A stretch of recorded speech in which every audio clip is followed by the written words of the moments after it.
عبداللہ جعفر لکھپتی، رحمتاللہ وی چارنیا، عبداللہ اسماعیل مودی اور قاسم علی محمد داؤدانی، ان لوگوں نے ایک والنٹیئر کور بنائی اور خاکی ڈریس کے اندر 19 نومبر 1919 میں یہ وجود میں آئی۔ والنٹیئر کور تو بن گئی، یہ پریڈ کرتے تھے، سیلیوٹ لیتے تھے، فلیگ ہوسٹنگ سیریمنی میں حصہ لیتے تھے، لیکن آپ کو پتا ہے کہ جنریشن گیپ کا تو مسئلہ ہر دور میں رہنے والا ہے۔ ہر دور میں نوجوان اور بزرگ رہیں گے اور دونوں کے خیالات میں فرق ہوں گے۔ ہمارے بزرگ لوگ جتنے سے بامبے کے، وہ والنٹیئر خاکی ڈریس ہاف پینٹ پہن کے والنٹیئر ان کے خلاف تھے۔ وہ کہتے تھے کہ یہ ہمارے بچے نوجوان روڈ کے اوپر یہ پہرا دیوے، یہ پولیس بن کے اس طرح کی حرکت کرے، یہ ہمیں اچھا نہیں لگتا ہے۔ خاندانی لوگ تھے۔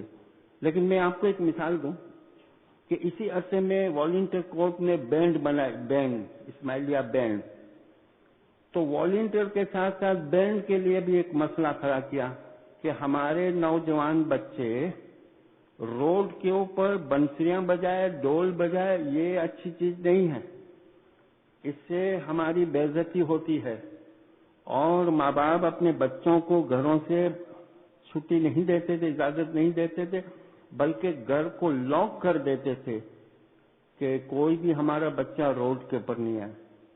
تو جماعت کی کونسل کے لوگ، مکھی صاحب وغیرہ ان بزرگوں کو، ماں باپ کو سمجھاتے تھے کہ 10-12 بچے ہیں، بینڈ بجاتے ہیں، اور گنان میں بھی ہے کہ سامی راجو آوے جنگی ڈھول وگارے، تو اگر ہمارے بچوں نے اگر یہ بنسری بجائی، ڈھول بجائی، امام کا استقبال کیا یا اوکیزن پہ اس طرح کیا، اس میں کیا ہے؟ تو بزرگ لوگوں نے ایک میٹنگ کال کی بامبے کے اندر کہ اس کی اجازت ہم دیوے کہ نہ دیوے۔ تو ان لوگوں نے فیصلہ کیا، اور فیصلہ بھی آپ سن کے حیرت ہوگی، عجیب و غریب، کہ ٹھیک ہے ہم ہمارے بچوں کو اجازت دیتے ہیں کہ وہ بینڈ کے اندر حصہ لے لیں، لیکن یہ 12 کی ٹیم کے آگے ڈنڈی لے کر ایک کیپٹن، جس کو آپ کہتے ہو یہ جو آگے چلتا ہے اور ڈانس کرتا ہے، اس کو ہٹا دو، یہ اچھا نہیں لگتا ہم کو،